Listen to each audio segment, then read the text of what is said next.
Hello, everybody. My name is Graham Elwood, and you are watching The Political Vigilante. It is always great to have funny comedian, my friend, and also one of our regular crypto guests, Rosie Tran, on the show. Hey, Rosie. How's everything going? I'm so excited to be here. Good. I actually took a Twitter hiatus this morning because of all the crazy Elizabeth Warren stuff. I was getting too stressed out. I'm pretty good with social media, but I actually got too stressed out because the misinformation that was flying was crazy, and I felt the need to defend it. And I just was like, you know what, I'm going to take a break because I need some mental sanity. But the central banker lies are being spread, and people are believing them, apparently.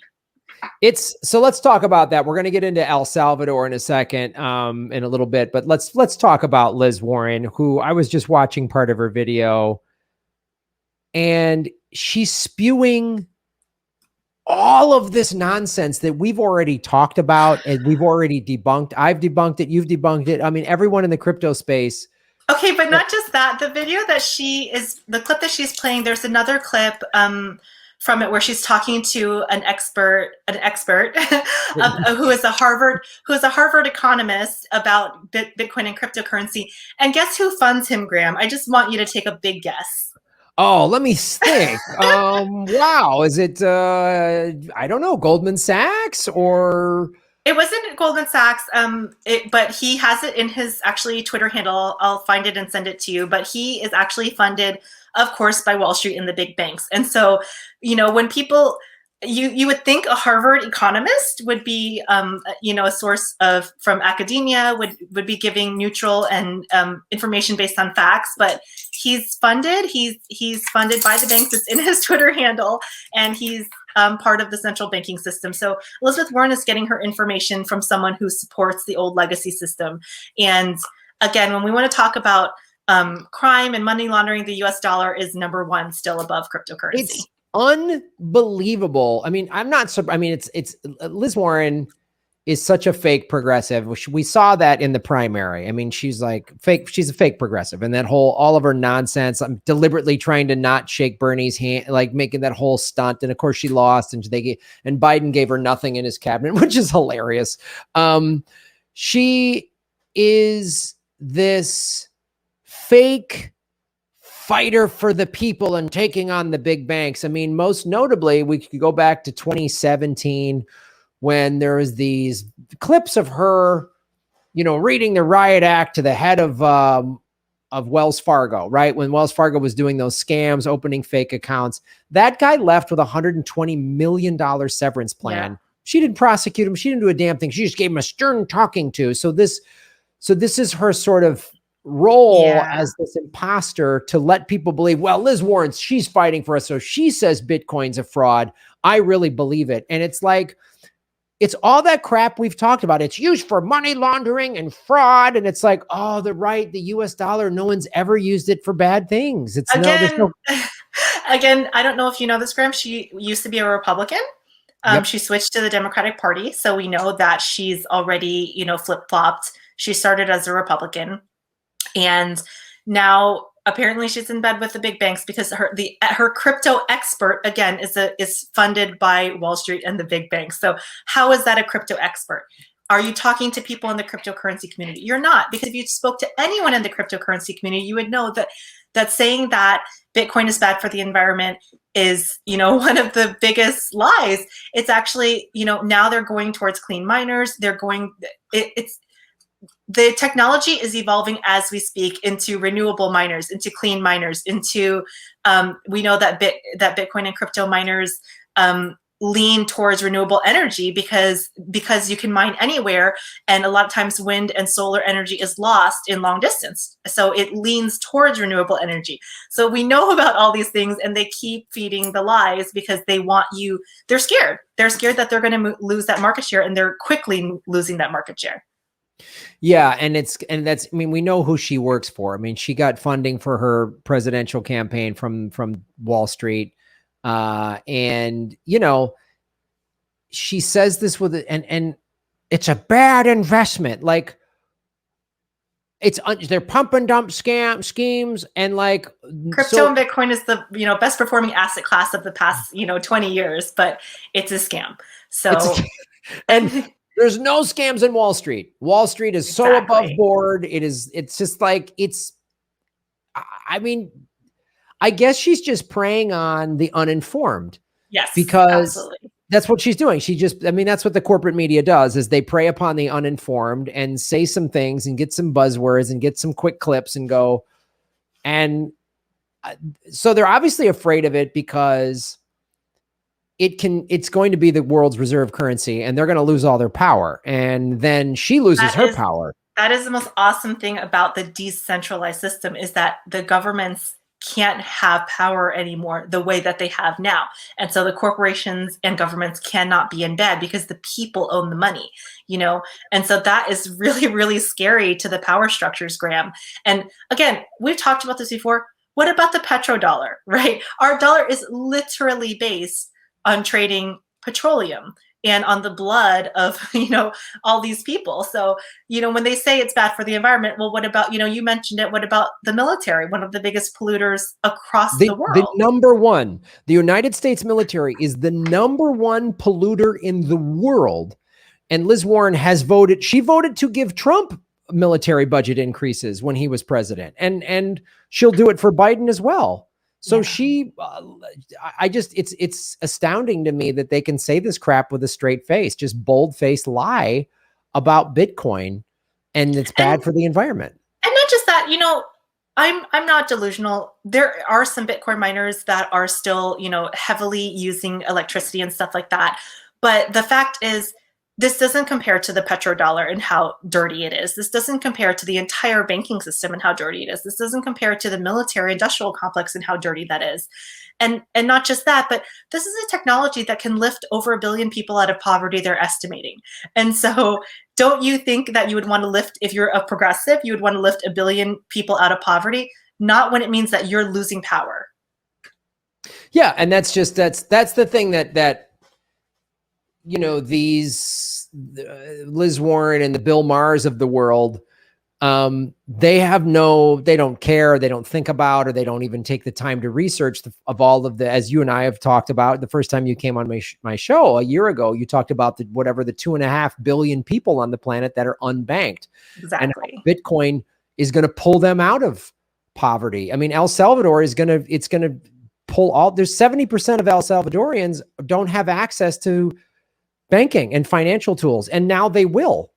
Or they have access to banking and financial tools, but they're heavily punished for being poor.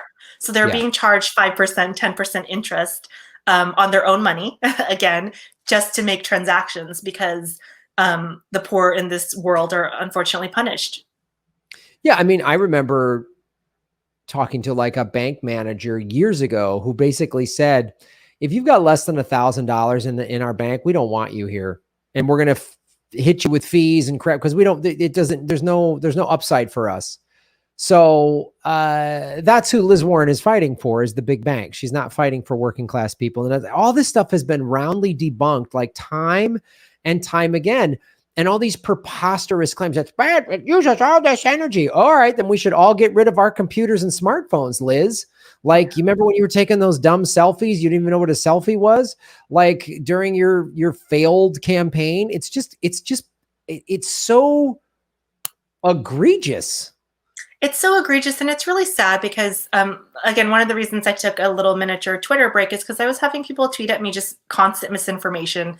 And, I'm running my podcast, I'm doing other things, educating people, and I don't have time to respond to every, Tom, Dick, and Harry that's misinformed. But they're really affecting people because people believe this stuff. A lot of people do believe this stuff.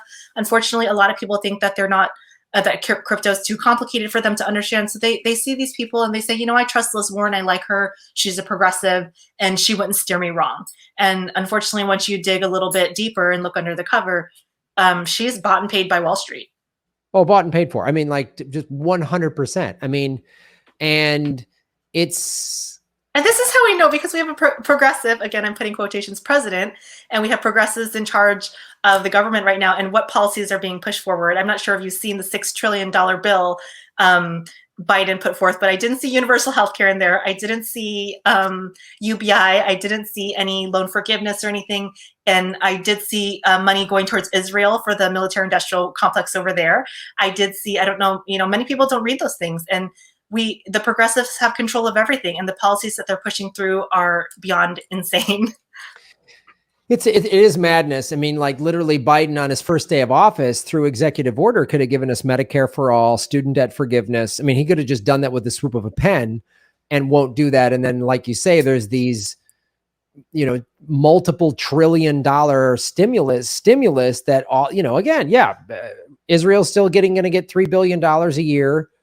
So we're giving them money to then buy our weapons to then bomb the shit out of poor Palestinians and not be held accountable. And and don't forget about the $400 a year that comes out of every United States family to pay the sugar lobby. I mean, the sugar industry. So every taxpayer pays about $400 a year in subsidies to the sugar industry to make us fat. It's unreal. And again, Bitcoin, the reason they're so threatened by it is because Bitcoin empowers people. Bitcoin, it does. It's a massive wealth transfer to the everyday little guy, and the banks are horrified.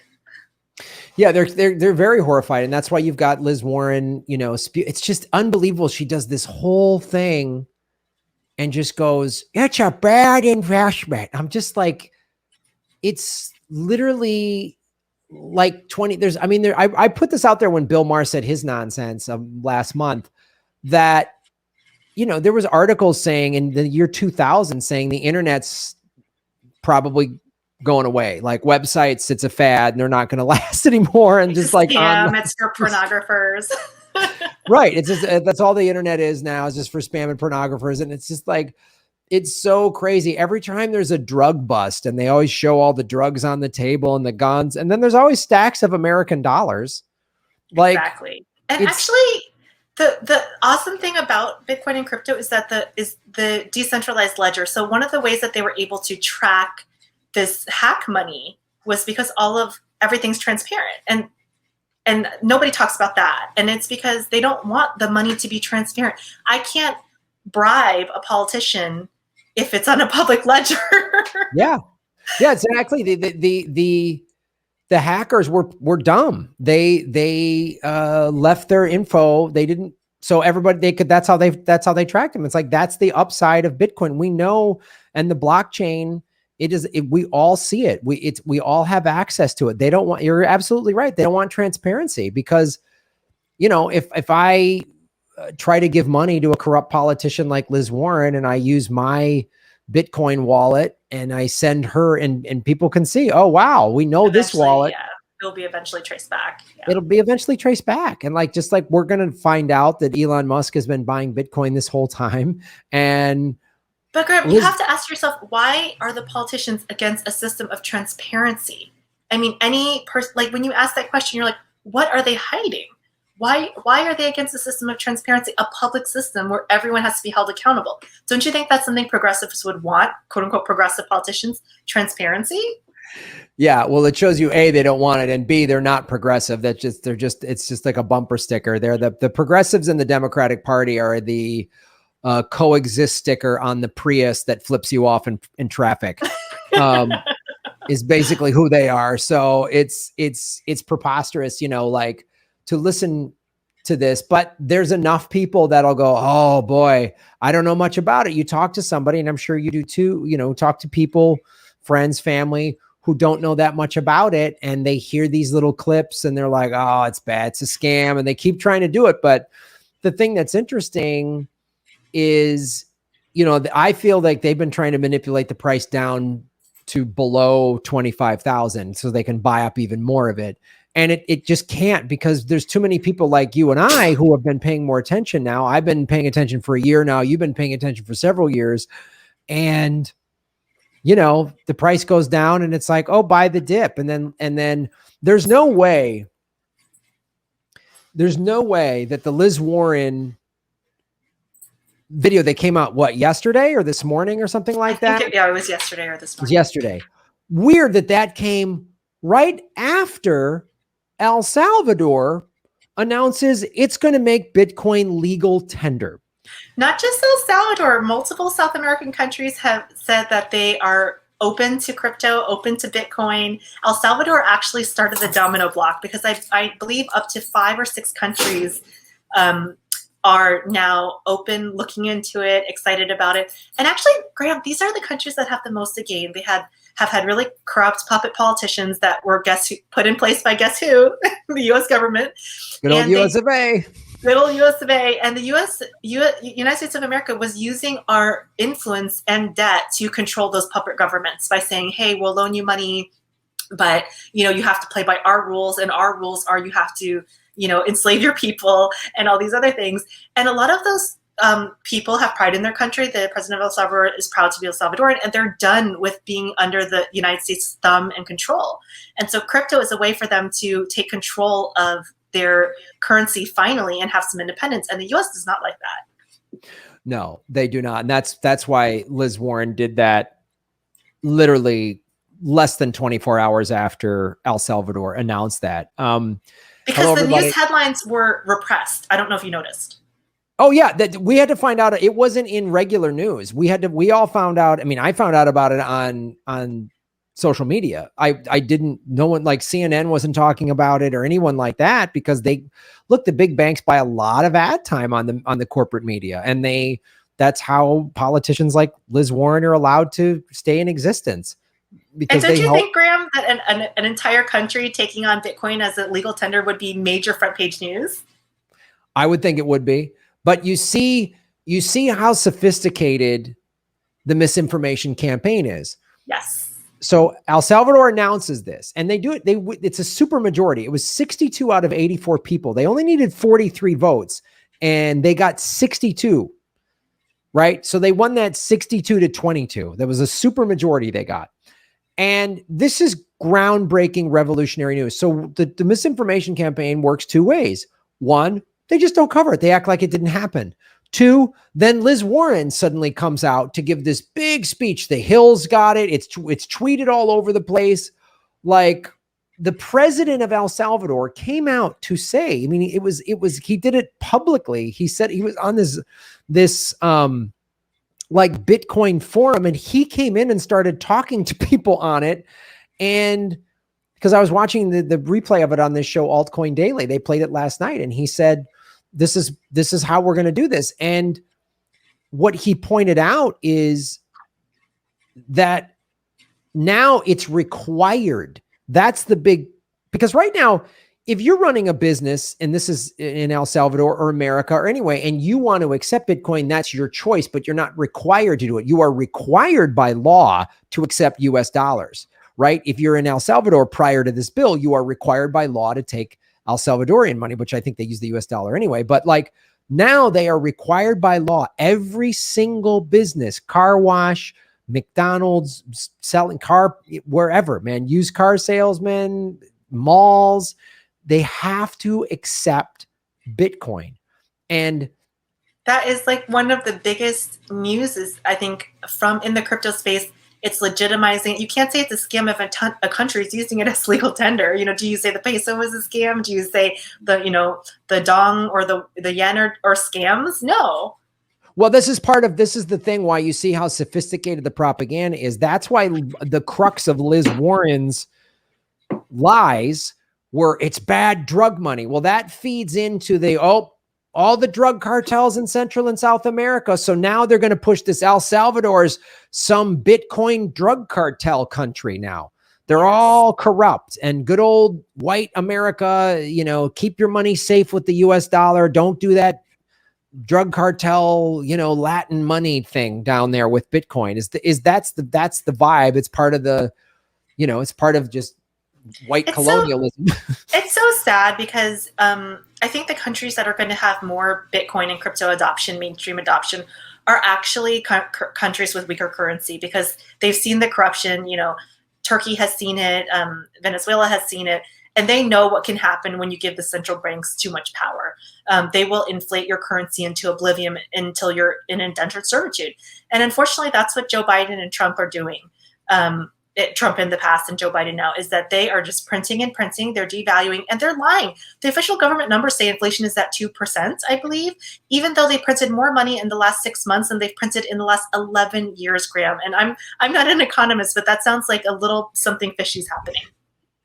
Well, yeah, absolutely. I mean, you see gas in California is about $4.25 a gallon right now. So don't tell me there's no inflation. The costs of goods are all going up. But to get back to your point of the IMF has been, the IMF is basically it's a mob organization. It is a bank mob. I mean, they just like a mob guy would come to your business and say, "Oh, I'll pay me for protection," and then when you don't, they burn your business down. The IMF leans on these countries all the time. We saw this when the IMF threatened Ecuador to withhold a $500 million loan unless they gave up Julian Assange, what they eventually did. I mean, this is how they do it. And I think El Salvador, I don't know that much about this president, but he seems like a younger guy. He seems like he wants to empower his citizens. And now they can't be. They don't want that. They don't want empowered citizens. They want Africa poor. They want South America poor, because then you are dependent on the Western monetary system. You're dependent on the big banks. You're dependent on, they make massive amounts of interest off of the poor. In fact, they probably make more interest off the poor than the wealthy. When you look at these transaction fees that they're charging poor people, and like you said, the bank manager you spoke to, if you're poor, we're just going to, you're a risk to us, and we're just going to charge you into oblivion because we really don't care about you. Yeah. And what this does is El Salvador passing this bill overwhelmingly, right? Yes. And it goes into effect in 90 days. So by September, El Salvador and what it's going to do, and one of the things he said, and is it's going to spurn innovation, because that's part of it too. When everybody's just barely working to get by, nobody's innovating anything. It's like America doesn't innovate anymore. We're not leading the world in any of the good categories. We lead the world in handgun deaths and people dying because they don't have health insurance. And we have the worst infant mortality rate, or the highest infant mortality rate of any industrialized nation. The only nations that are like worse than us in these bad categories are like developing or third world countries. I mean, and so El Salvador is going to become one of these countries that is going to lead the way. And as you've already stated, it's a matter of time. It's the dominoes. I mean, we're going to see Guatemala, Costa Rica. I mean, we're going to see all these countries just go. Venezuela is going to go, we're done, because we've been sanctioning the shit out of them because they have the #1 oil reserves in the world. All these countries are going to go. We use our banking system to punish people that don't want to play our game. And our game is rich white people and rich, elitists, basically putting their foot on everyone else's neck. And the scary thing, Graham, is when you talk about the mainstream media controlling the narrative, there was news stories all over the place when China banned Bitcoin earlier this month. But when El Salvador embraces Bitcoin, there's absolutely no news whatsoever. If you look at the crypto news websites on the internet compared to the mainstream news websites' coverage of Bitcoin and cryptocurrency, the stories from the mainstream media are always fear, it's going to crash, you're going to lose all your money, it's a scam, money laundering. And when you look at cryptocurrency alternative news, what you see is, hey, this is going to lift people out of poverty. It's a decentralized system. It's transparent. It's going to help people be more in control of their finances, less fees. And it's just a completely different, narrative. I think that the El Salvador thing really kind of proves a point that Max Kaiser said when he was on my show about a month or so ago. He said, you can't change Bitcoin. Bitcoin changes you. And he says, it's just these countries are going to try to fight it all they want. Like America's going to try to fight it. China's going to try to fight it. But eventually you can't stop this thing because it was, whoever Satoshi was, person or persons created this thing. It's genius. You can't shut it down. And so now that there's countries like El Salvador going, we're going to accept this. So here's what's going to happen too. I mean, this was already starting before the pandemic in terms of countries were doing digital nomad visas. This has been around for about 5-10 years, a lot of countries, because people are working more remotely. Well, that got ramped up during the pandemic. I mean, Barbados was like, come live here. Well, you can get a 12-month visa, just work remotely, because they realized there's no tourists coming, but remote workers actually infuse money into an economy. They don't take any local jobs. They just bring money into that economy. Well, this is going to, Bitcoin is, El Salvador adopting Bitcoin. Think about all these Bitcoin people like you, me, all the Bitcoin whales out there are going to go, well, maybe I should move to El Salvador because they're going to be friendly to me. They're going to take care of me. I'm not going to get hit with a bunch of taxes, and they're going to welcome my Bitcoin and welcome cryptocurrency. And you're going to see that country is going to become not just a tourist haven, but a tech haven, an innovation haven. I mean, it's going to be one of these like hubs. Like, I think the politicians really don't understand what's happening. It's like there's billions of people that have cell phones now. You could have your entire crypto wallet, in your pocket, Graham, on your phone. And even if I kill you, even if I murder you, I cannot break into that crypto wallet without your keys and your code. And so you're going to be able to go anywhere, and you don't have to be, stuck under a repressive country, or if, another Trump happens, you don't have to stay here and be subjected to that. You can move to a country that's friendlier, more peaceful, doesn't use their money for the military industrial complex. I know Costa Rica doesn't have a standing army, and there's other countries like that that aren't using their, that have healthcare because they're not using 40% of the budget on the military. It's insane. I mean, and for Liz Warren to say all that stuff, just like she's abandoning the fact that we outspend the next 10 countries combined on military. On a domestic level, you've got police departments like the LAPD, which gets 54% of the city of Los Angeles's operating budget. 54%. They get $3.1 billion. And yet, boy, what do we do with all these homeless people? We've got new fancy apartment complexes on every goddamn street corner in LA for $3,000 to $5,000 one bedrooms that no one can afford, but we can't seem to do anything about the tent cities. But, LAPD gets a new tank, a new rubber bullets, new armor, new robot dog. They actually have military grade equipment now. So that's another scary thing, is the militarization of the police forces, is that they have, this is not something that happened 20, 30 years ago. I mean, now they have military grade equipment to abuse protesters with. So it's kind of scary. I'm not laughing because it's funny. I'm laughing because it's like crazy. Well, who wants to, because we're in a country we don't want to live in anymore. I mean, if I told you there's some country in Central America where militarized police, no health care, people die, they're living on the streets, everyone's got a gun, a bunch of people attack the Capitol building in January, there's handgun deaths every year, people die because only the rich have health care, you'd go, I don't want to live in that country. There's no way you'd want to go to that country. There's a mass shooting every day. The cops can kill you indiscriminately. You'd say, I don't want to visit. I don't even want to visit that country. Like, who would want to visit, let alone live in America with these conditions? And yet we think we're so much better than everybody. And it's like, you've got these out of touch, old, rich, white people like Liz Warren spewing this bullshit. I actually do like Liz Warren, and I was the little speech she gave about crypto completely changed my mind about her. I did a lot of research actually before. I didn't even know you were going to talk about her tonight, but I did a lot of research, and that's when I found out that her crypto expert was bought by Wall Street. And I was very disappointed by that. I was excited as a woman and a feminist when she ran, that, a woman's running, and, to see actually the misinformation. I mean, I don't even think she spoke to one person in the crypto field, because that could have easily been debunked by talking to one person, actual expert in the crypto field. Yeah. All she had to do is just find one crypto, go talk to Michael Saylor, go talk to Max Kaiser, someone who's worked in finance for decades, understands the financial markets better than we ever will, and truly understands Bitcoin and how revolutionary it's going to be.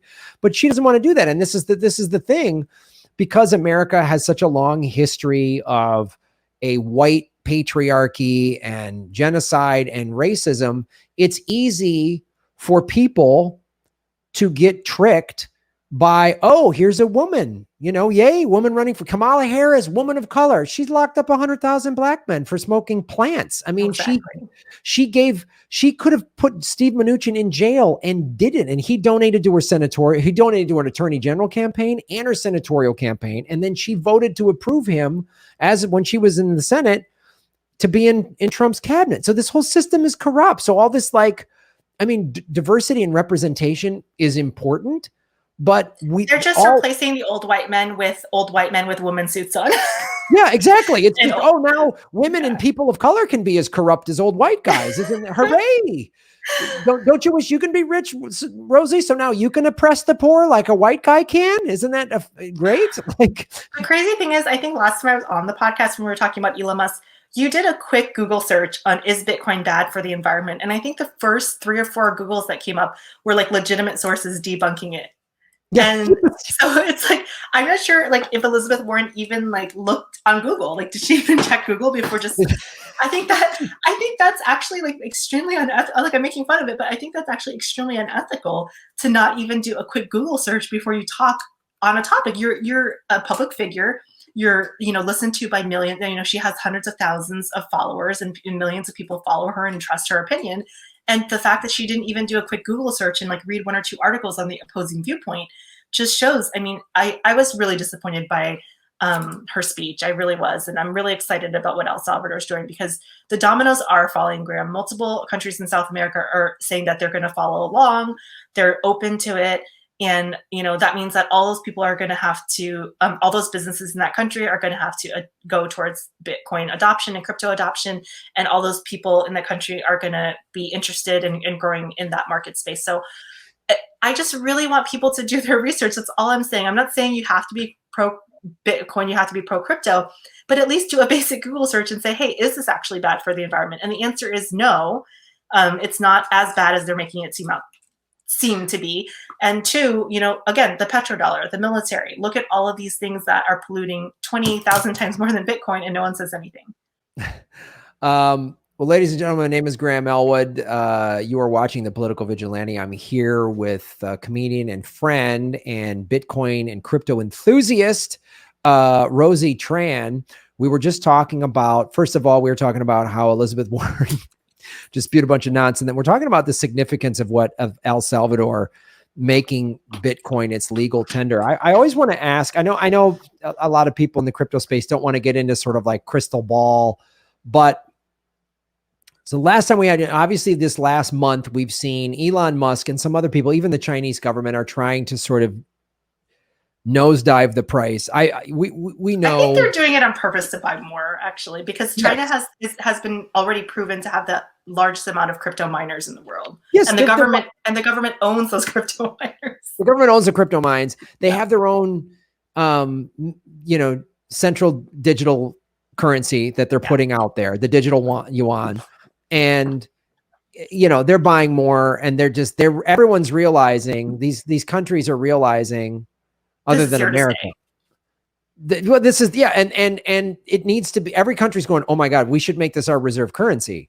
Like this, we should be backed by this digital Bitcoin now that when they realize what it is. But I want to talk to you because obviously we were just saying that there's already Central American countries that are talking about looking into doing what El Salvador just did. And El Salvador just passed it with a supermajority, and it will go into effect in 90 days. So by September, El Salvador is going to accept Bitcoin as legal tender, which is amazing. So how do you, because I think this manipulation, as we talked about when you were on last month, they're buying the price up and eventually Bitcoin's going to go back up. Well, ladies and gentlemen, my name is Graham Elwood. You are watching The Political Vigilante. I'm here with comedian and friend and Bitcoin and crypto enthusiast, Rosie Tran.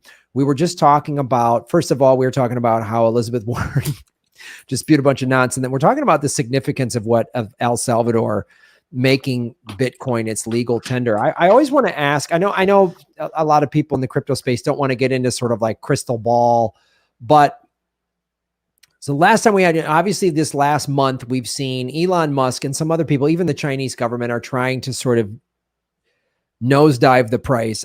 We know. I think they're doing it on purpose to buy more, actually, because China has been already proven to have the largest amount of crypto miners in the world. Yes, and the government owns those crypto miners. The government owns the crypto mines. They have their own, central digital currency that they're putting out there, the digital yuan. And, they're buying more and everyone's realizing, these countries are realizing, other than America. This is, and it needs to be, every country's going, oh my God, we should make this our reserve currency. you know, like this, we should be backed by this digital Bitcoin now that when they realize what it is. But I want to talk to you because obviously we were just saying that there's already Central American countries that are talking about looking into doing what El Salvador just did. And El Salvador just passed it with a supermajority, and it will go into effect in 90 days. So by September, El Salvador is going to accept Bitcoin as legal tender, which is amazing. So how do you, because I think this manipulation, as we talked about when you were on last month, they're buying the price up, and eventually Bitcoin's going to go back up. Yes. How do you see the El Salvador, because that's such a piece of good news in the middle of this sort of like 3-week kind of dark cloud a little bit. And I haven't sold any. I've bought some during this dip. I haven't sold. Yeah, I would not sell. It's a long-term hold asset. Yeah. As volatile as it is, you know, again, I think a lot of people got really excited and a bunch of newbies jumped in because Elon Musk was talking a lot about it, but the fundamentals haven't changed, and nothing has changed about it. And that it's a decentralized, solid, deflationary currency. So all of that, none of that has changed. And yeah, I was even watching a show where they again, because it's on the blockchain, they can see that it was a lot of newer whales or newer wallets Bitcoin, or whatever, newer wallets buying newer coins. Like they bought in when Bitcoin was at 20, 25 grand. And when it went up to 60, they were like, oh, we're on. And then when it started to come down, they're like, I'm selling it at 35 and I'm pulling out.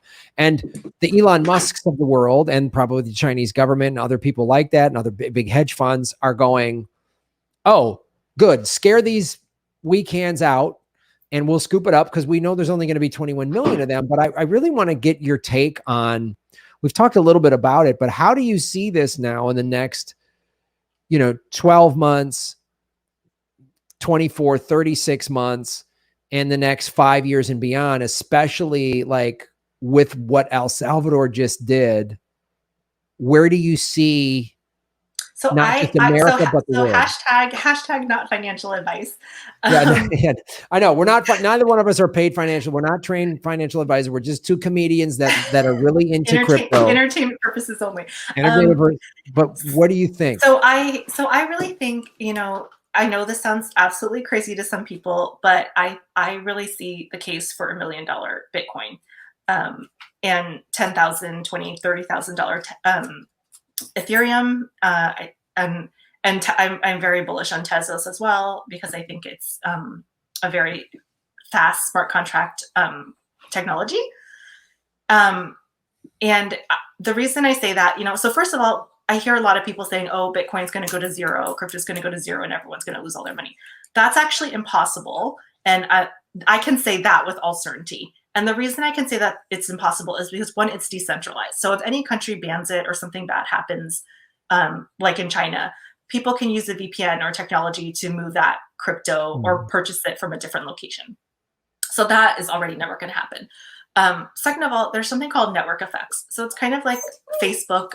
It's like once you get on Facebook, all of your friends on Facebook, you can't like get all of your friends off Facebook. It's harder to get people out of something than into something, if that makes sense. Yes. And so this is a network effect. And so everyone that watches this podcast is going to be informed and get, maybe 1 or 2 people will get interested and they'll get really into crypto. And once they realize what it is, then those people tell other people, and those people tell other people. And maybe, 10 people will say, oh, it's a scam, it's stupid, but you can't stop that network effect. And that network effect is magnified by the fact that we have the internet now. So the internet, and so that's 7.5 billion people that have potential to invest or learn about Bitcoin or cryptocurrency. So I can say with 100% certainty that Bitcoin and cryptocurrency are not going to go to zero. Maybe there's a couple scam coins that might end up going to zero, or maybe there's a couple altcoin projects that fail, because that's what they are, they're projects. And so they try to maybe make the next Bitcoin or make the next whatever, and they fail. And so that's not really it going to zero. That's just the project failing. But Bitcoin, I think because it has so much momentum and it's such a revolutionary technology, I can say with 100% certainty that there's no chance it will ever go to zero. Again, there's even scam coins that I know of that have crashed and burned, and they're still not at zero. So that would mean that every single person in the entire world that is into Bitcoin would have to completely give up on it for it to go to zero. And I don't think that's going to happen. Yeah, people say stuff like, yeah, but what if what if there's an electromagnetic pulse and everything goes down? And go, we're going to have bigger problems than like, yes. You're not going to have access to your regular bank. You're not going to have access to your new car with Apple CarPlay. You're going to have nothing. Like you're going to, the lights are going to, and there's not going to be not stoplights. Like the power grid's going to go down. So yes, if a meteor comes and a meteor that, you know, wiped out the dinosaurs comes and explodes on Earth, yes, Bitcoin will not survive, but neither will anything else. So it won't matter. Yeah, I don't think you're going to be worried about where your cold wallet is if the meteor comes or there's no power and we've been plunged into the dark ages. I don't think that's gonna happen. But yeah, I keep hearing this too, and that's the other thing. Like, people are obviously Elon Musk still has sway. He can still manipulate the markets, but it feels like more people are waking up. I mean, a lot of the crypto shows that I watch 4 or 5 months ago, I was a little like, oh, because they kept going, Elon Musk is amazing. And they were a little younger or whatever. And they're like, he's so great. He's so great. I'm no, he's not. He's a billionaire. He's awful. He's an awful person. Yeah, his cars are cool, but he's awful. Just wait. And he did it. And they're all waking up to the fact that he's awful and he's a bad person. Well, there was also, by the way, some talk that he might have been pressured by the U.S. government because he gets a lot of subsidies from the U.S. government for Tesla and for SpaceX. I'm not sure if you've ever talked about that, but he gets millions and millions of dollars in government subsidies for his programs, for his company. And so there was some pressure that BlackRock and other investors were telling him to lay off crypto because they're not in the crypto space and they see it as a threat to their business model. And so there was some talk, again, I don't know if this is a fact, but some talk that the U.S. government threatened to take away some of his green energy subsidies if he kept pushing Bitcoin. Well, that makes me mad on so many other levels. First of all, why is the richest guy in the face of the earth getting our tax money to subsidize his fucking projects? Pay for it himself. This is a guy that could end homelessness overnight. If he wanted to just put every homeless person in a home with health care, and he could Graham, do because he wants to go to Mars. Yeah. Well, I'll shoot that thing out of the sky before I let that guy go to Mars. Just like Jeff Bezos' yacht that needed a yacht. Oh yeah, it's a yacht. I mean, you do need a support. I mean, to be honest, you do need a yacht for your yacht. I mean, if you are going to ride around in one yacht, Rosie, without a support yacht, you are a little bit of an animal. I hate to be so judgmental, but hashtag real world problems. Yes. No support yachts is probably the most offensive thing I've ever heard in my life. I mean, it's literally like drinking your own urine, but we're not here to talk about yachts. It is, these people are offensive. The fact that they're getting government subsidies, which to all of our viewers, that means your tax dollars are going to pay for a billionaire to build rocket ships so other billionaires can leave this planet after they've ruined it. So, Elon Musk, if the government did pressure him, whatever, it just shows the whole system is corrupt, and I just want everyone to know that this is how revolutionary Bitcoin and crypto is. The US government is really scared. Wall Street is really scared to the point where they're threatening billionaires. So I just think that it's really important that people do their research because so many people will parrot talking points from Elizabeth Warren. So many people will parrot talking points I've heard on MSNBC or other, websites from the Nazarians or, whoever's on there, the talking heads that are on there that are not financially sound people. They're financial experts on MSNBC, but I mean, they're really not. If you listen to what they're saying, they're just hyping up Wall Street and they're not really giving any financial know-how or advice. Which is what they do. I mean, that's what they do. They push Wall Street because Wall Street, controls the media. It controls both political parties. Now, I mean, that's something I've been following on this show for a while. It controls Harvard and big educational institutions like that because, the Harvard Foundation is worth billions of dollars. And so they have a lot of influence and, they pay people on the corporate media and people like Liz Warren to spew their nonsense because they're the ruling elites. And the Ivy League colleges also get subsidies because they're educational, even though they're statistically shown to only educate the very top elite wealthiest people. They still get government subsidies. So again, your tax dollars and my tax dollars to send, Wilfred III, John Rothschild III to Harvard is they're taking our money to do that. And that's just criminal. That's criminal. Yeah. It's You know, all the more I went reason. to state school. Yeah, so did I. And I went to public school and I went to state college. So it's What's like, up? Me too. yeah, hooray. I mean, we're not part of the 1%. And I think the thing I always tell people on this show is I go, do your own research, and come to your own conclusion, and, you know, don't invest money you feel unsafe about. The number I hear is 5 to 10% of your assets. So literally, if you got $500 in savings, buy $50 in Bitcoin and just hang Exactly. on to it, you And know, just hang on and to it. it'll keep going up because the ruling, they can't change it. And I always try to make, and this is another, God, there's another thing about Liz Warren, just drives me, was just as dumb as the Bill Maher thing. She's like, Dogecoin, Bitcoin. They're not, it's insane when people say they don't, that shows me that it's like saying when the internet first came out, there's these crazy websites, the Nigerian lottery and Amazon and the DMV, and it's all crazy websites. It's like, no, each one is different. Like, you don't know what you're talking about. So, the biggest coin that people always quote is the Come Rocket coin or whatever. right. And it's like, okay, that one of these coins is a silly meme coin, and the other coin could revolutionize the entire financial system for the poor and middle class.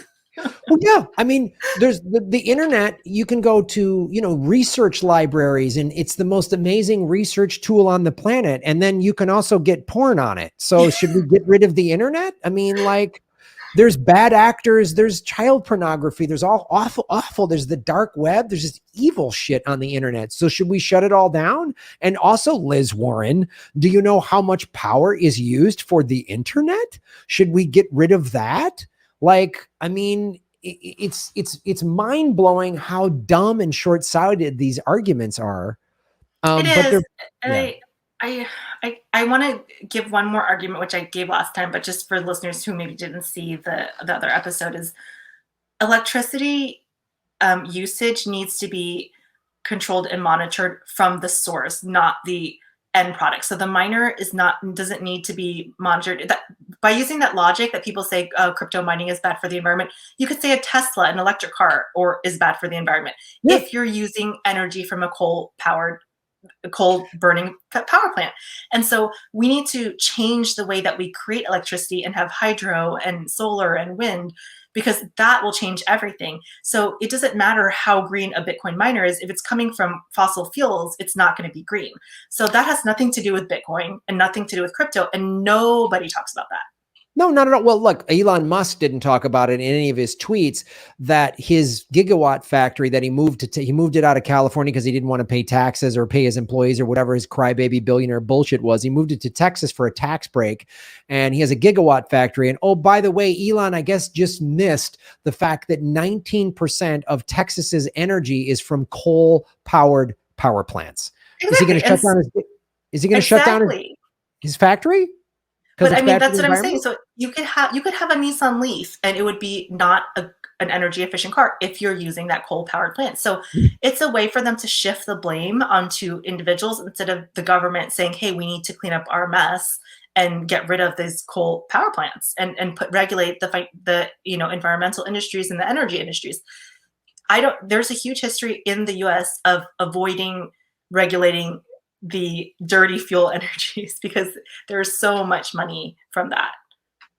Yeah, it's insane. We are, I mean, every day is another insane day in America, listening to stuff like this. But in the long run, I haven't sold any of my Bitcoin, and the altcoins, I tell people that altcoins aren't the same and Bitcoin are not the same. Altcoins, in my opinion, and what I've heard and read, they're more like stocks or small businesses. Like you say, some of those projects could go out of business. They could, whatever, their doors can close.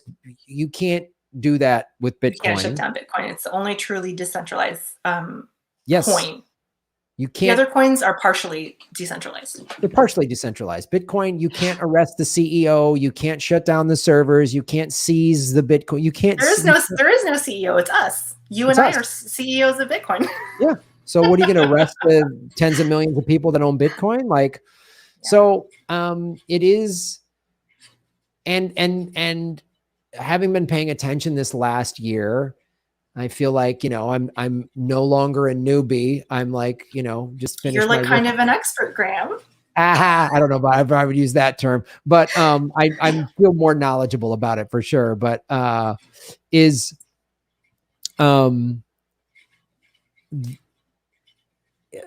more people seem to be paying attention, and more people are, and I think what's going to come out of this manipulation from Elon Musk and then Bill Maher and Liz Warren, and it's just coming on the heels of the Wall Street Bets thing with GameStop, as everyone's like, the kind of curtain's been pulled on everything, and way more people are going, it's bullshit, and they're not going to let the Elon Musks of the world manipulate Bitcoin as much, because every time it's dipped, there's been a buy and it's bounced off the dip. Like, all these people are buy in at these lower prices. And yeah, I haven't sold any, and my plan is when these altcoins go up, I'm going to cash out and buy property on my altcoins and keep my Bitcoin for the long haul. Yeah, I think the altcoins do have a really good use case. You know, I am bullish on a lot of altcoins.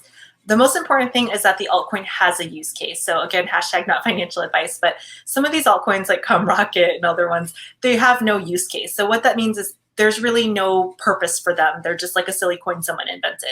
But coins like Cardano, which and Tezos, which is a smart contract technology, you know, they're looking to actually create something new. And I think it's really amazing. You know, I know you mentioned that they're kind of like stocks, because if you are a normal person like you and me, and you're not worth millions, you don't pass what's called the accredited investor test. And so you're not allowed to get into a lot of early stage stocks. And again, you're allowed to gamble all of your money away. You're allowed to go to the casino. You're allowed to buy lottery tickets, but you're not allowed to invest in an asset that could grow. And the thing with these altcoins is that's what you're doing. You're getting because the SEC and the government didn't really understand what they were. They didn't regulate them quite as harshly yet. And so the average person like you and me has a chance to get into a technology that's a new technology that could be, you know, the next big thing. And so I think that's really amazing. And one of the amazing things about crypto is that you're not being, basically this accredited investor law is very, very corrupt. And it's how the rich get super rich and the rich get richer, because they're allowed access to these special deals where the average person is not. Yeah. And that's really, you see, that piece of critical information is what, to me at least, reveals why these banks and these politicians, they don't want regular people to have financial power. They want us barely getting by, credit card debt. You're not going to vote if you're stressed out of your mind, paycheck to paycheck. Yeah. Or you'll vote for, if you're probably not going to vote and they want low voter turnout. Or if you do vote, you're too busy you only have time to watch a little bit of the corporate media. Because to get real information, you have to dig through it. You have to go to the alternative media. You got to come to shows like this and all these crypto shows you and I talk about. You have to dig through that. And if you're busy, barely getting by, you have kids, you have a mortgage, you have rent, you have food, you're going to watch 20 minutes of headline news or Fox or CNN and go, all right, and see something I guess it's bad for the environment. Yeah, Liz Warren said it's bad, so I guess we're not going to buy Bitcoin. I'll just keep giving my money to the banks and earn, 0.5% in interest or whatever. And they use that money for war. They actually use the U.S. dollar is actually a blood money. Yeah, it pays for blood money when we don't have healthcare. We always got money for war, but we can't seem to figure out how we're going to pay for all of these things. We're funding the Israeli military while they, bomb innocent civilians, but we absolutely have no money if you have a headache or you're pregnant or you have a cut on your finger. No, we got no money for that. It's hilarious, but it's so sad. It's insane. I mean, it sounds crazy when you say it out loud. Like, did you lose your job because of COVID and you're living on the street or in your car? Sorry, we got no money for that. But we got a new F-35 bomber. It's amazing. We can drop more bombs. We can blow the world up 50 times over now, which is so great. I'm so glad we have drone bombs. Drone bombs, robot. Remotely. It's great. Robot drone bombs, which is fun. Yeah, you can't afford to get sick, but we've got robot drone bombs. So, well, it sounds like a dystopian stand-up routine. It is. I mean, it is. The fucking Terminator Comedy Club, the Skynet Laugh Club or whatever. Like, oh my God, it's brutal. So, But yeah, it is seeing what El Salvador did to kind of bring it for full circle before you go here. Lets me go, oh, so for every one of these Elon Musk, Liz Warren, Bill Maher nonsense, they can try all they want, but if El Salvador makes it, and then all of Central America and South and other countries are going to do it, America is going to be the last one to do it because we're part of this banking mob. But all these other countries are going to do it. Someone like New Zealand or somebody's going to go, yep, here, and what's going to happen? Big businesses are going to go there. Like people are going to go, well, I'm going to go down there. Like, I mean, I can do this show anywhere. I can do this show anywhere in the world. And so I'll go to Costa Rica. Let's go. Let's do it. I'll go to Costa Rica, and then my Bitcoin's doing well down there, and the cost of living is cheap, and there's healthcare, and I could build a little TV movie studio. We could do a bunch of cool movies and TV shows in Costa Rica using our cryptocurrency to finance it, and then we don't have to deal with any of these corrupt Harvey Weinstein pedophile fuckheads in Hollywood. It's actually really sad that some of these really underdeveloped countries have healthcare and we don't. Yeah, it's so I know. sad. When people are like, America's the greatest country in the world, I'm always like, at what? What are we so great at? Like, where are we great? Because we're only good in the bad. We're not number one in education. We're not we're not the greatest. I don't know what you think. What is your definition of great? Just like a McDonald's value meal? Like we got the biggest sodas. Like, I don't know what you're talking about. Monster trucks and morbid obesity. Like, what are you talking about? Like, it's like, I think America has a lot of amazing people, but we're being misled by our government. So absolutely. I think the American people have a very good spirit, which, and I think the American people have a lot of soul, but I think that the policies that the U.S. government pushes is unfortunately very, very repressive and restrictive. And I think it's very sad because I think there's a lot of awesome Americans that are very smart and intelligent, and a lot of people are tired of this stuff. Well, that's the thing is like people are realizing we've all been lied to, and we're not the greatest country in the world. And we could be this, America could be this amazing country that's like no homeless, free healthcare, free college, smart, innovative people. We're leading the world in innovation and technology. We're leading the world in peace. Like we should be the country we think we are. Like we go around and like there's a dictator and we go, no, you don't get to do that. Sorry, your people get freedom. Instead, our CIA deposes the democratically elected dictators in. and puts a dictator in there because the dictator will give us their oil or resources or put a military base there or whatever. So it's like we gotta hope that Americans just keep waking up. And I have way more faith in the millennials and Gen Z because they are actively they weren't fed the traditional media the way our generation or older generation was. I mean, it's hard. I hate to say it, but it's hard for me to talk to some Gen Xers because I'm just like, they think Obama was great or whatever. And I'm just like, you guys don't pay attention. You just watch a half hour of MSNBC or CNN and think you know what you're talking about. And you don't, it's really sad. But I really think that, El Salvador doing what they're doing is going to, and I said it a couple times in this podcast, but I think that it's the dominoes are going to fall because it just takes one country to take it really seriously. And I think it's going to be the developing countries because they have weak currencies and they have actually the most to gain. America actually doesn't have that much to gain. We have a lot to lose. And I'm not saying we as me personally, I'm saying we as in our government system, because we're so tied to Wall Street. We're so tied to the traditional banking system. We're so tied to the International Monetary Fund and the central banks and the European central banks and everything like that. So I think that America is going to be very resistant of crypto adoption, whereas some of these developing countries, they're tired. They're tired of being America's slave. They're tired of being indentured servitudes to the American financial system, to the central banking system of Europe and the US. And so they actually have the most to gain by adopting crypto and Bitcoin. And so I think we're going to see a lot of adoption in developing countries because they're like, hey, we're done. We're done with the USD. We're done with the petrodollar. I think we're going to see, I totally agree. They have the most to gain. And it's why Bitcoin, the white paper was so revolutionary because it saw all this. It saw the evils of the central banks and countries like America, specifically America, that is just strangling the world. And, every 10 to 15 years, we have to have a financial collapse. What a horrible system is that? Who said, and it was like, capitalism is great. Really? It has a built-in collapse in it? Wow. That seems pretty awful. It has a built-in collapse so that the central bankers can print more money and redistribute that wealth to the rich. So the rich get richer and the poor get poorer. Graham, hello, you're not paying attention. USA, USA. So I'm hoping that I agree too. When I heard about this 2 days ago about El Salvador, I was like, and all of these countries fall suit, there could be this renaissance in Central and South America, and you're going to start to see. I mean, there was an African country that's talking about using it. I think Nigeria was talking about using it. Yeah. And I think that's the fact that El Salvador just did it. It's stamped, it's done, and it's going into effect in less than 3 months.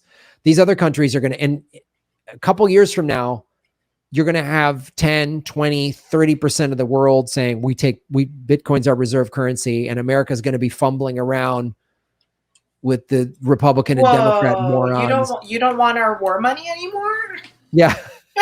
I know. We're going to be standing along going, come on, we're going to try to threaten you. And we're going to go, no, you're not. We're on Bitcoin now. Sorry. What are you going to do? Take away? What are you going to take away from us? Exactly. It's like, yeah, it's like if you tell someone you're not working there anymore and they're like, I'm going to fire you. And I said, I already told you I'm quitting at the end of the week. So yeah, what are you going to do? I think it's going to be really amazing, Graham. And I'm really excited. I'm really proud of the president of El Salvador. And I'm very disappointed in the mainstream media. Nobody has covered this story. Nobody. I found out on Twitter. Nobody has covered the story.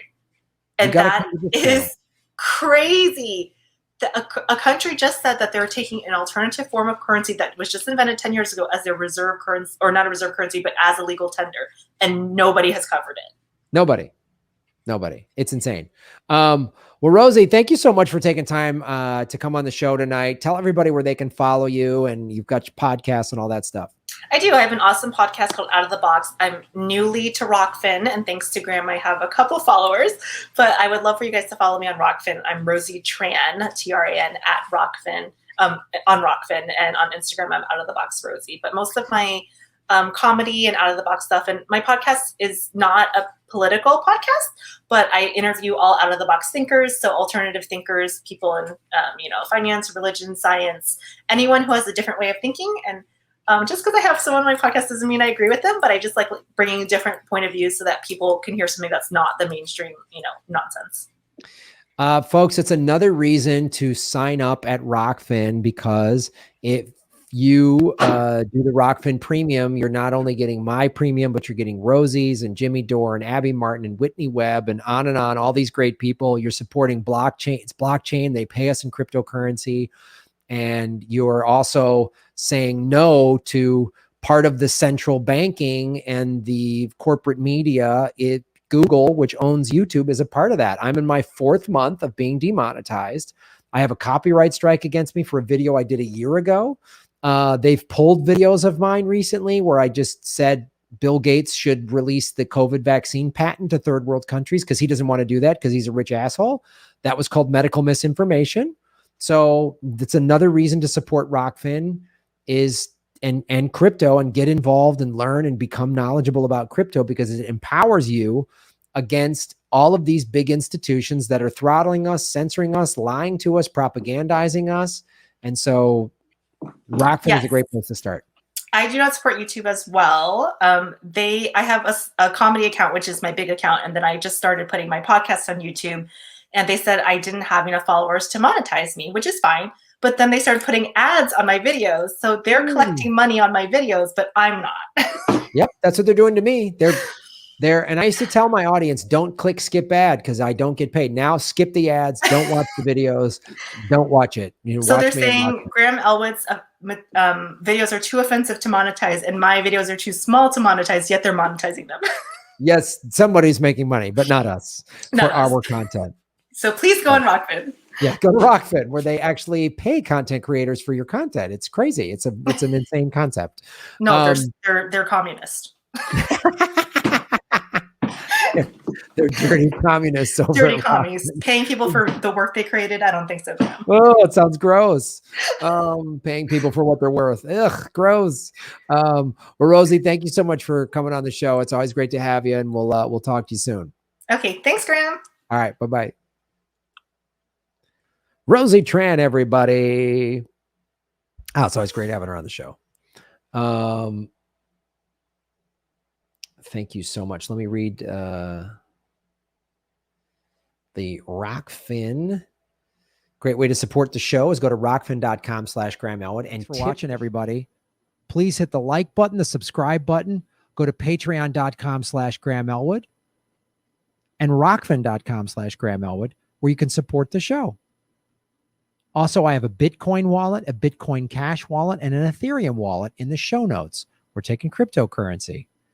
I have a Coinbase affiliation link. We're going to be getting on some other exchanges. So that's how you support the show. Make sure you hit the subscribe button. YouTube is unsubscribing us at an alarming rate. I have a PayPal button at GrahamElwood.com. I even have a Venmo at Graham-Elwood. There's a lot of ways to support our show. We are getting crushed by YouTube. We've dipped under 73,000 subscribers because of YouTube. Thanks for supporting what we do.